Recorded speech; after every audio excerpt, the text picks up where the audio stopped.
కాపులైతే ఈ కూటమి ప్రభుత్వంలో చాలా వెక్స్ అయిపోయినారండి. ఇదివరకు ఏం జరిగేదంటే మెజార్టీ కాపులు జనసేన పార్టీకి వన్ సైడ్గా నిలబడ్డారు. కొంతమంది ఏ క్యాస్ట్ అయినా సరే మొత్తం 100% వన్ సైడ్ పోలరైజ్ కాదు. ఏ క్యాస్ట్ కాదు, అటు కమ్మ క్యాస్ట్ కాదు, రెడ్డి కమ్మ కూడా కాదు. మొన్న కేవలం వీళ్ళకి ఆ హోప్ ఉండే సో చేశారు. ఇప్పుడు ఈయన చేస్తున్న బిహేవియర్కి చాలా వెక్స్ అయిపోయి ఉన్నారు.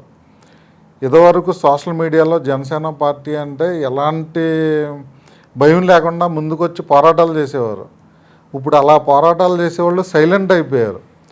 కొంచెం వర్చువల్గా సోషల్ మీడియాలో ఎక్కువ ఉండేవాళ్ళు మాత్రం బయటకు వచ్చేసిన జనసేన ఒక వర్గం ఉంటారు కదా, వాళ్ళు ఇప్పుడు ఆల్రెడీ ఉన్నవాళ్ళు వీళ్ళ మాత్రమే ఫైట్ చేసుకుంటున్నారు.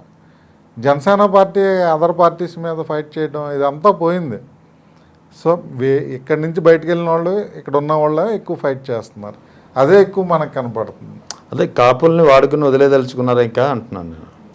కాపుల్ని వాళ్ళ ఉద్దేశం అలాగే ఉంది. వాళ్ళు మాట్లాడుతుంది ఎందుకంటే నేను కాపుల కోసం పార్టీ పెట్టలేదు అంటారు. అవును, ఇవన్నీ అసలు పబ్లిక్లో పార్టీని వచ్చింది వాళ్ళే కదా. మరి అదే కదా పార్టీకి అసలు ఆయన ఒక కమ్యూనిటీ ఆర్గనైజేషన్ బిహైండ్ రన్ చేసుకుని నడిపింది లేదు. కాపుల కోసం ఏం చేసింది లేదు. ఈ పార్టీ గెలిచిన తర్వాత కూటమిలో బెనిఫిట్ వచ్చింది లేదు. కానీ వాళ్ళు ఎప్పుడు ఏదో ఒక ఇది కాపుల పార్టీ కింద అందరూ చూస్తున్నట్టు వాళ్ళ మీద కాపు ముద్ర పడకూడదు అన్నట్టు మాట్లాడేస్తుంటారు.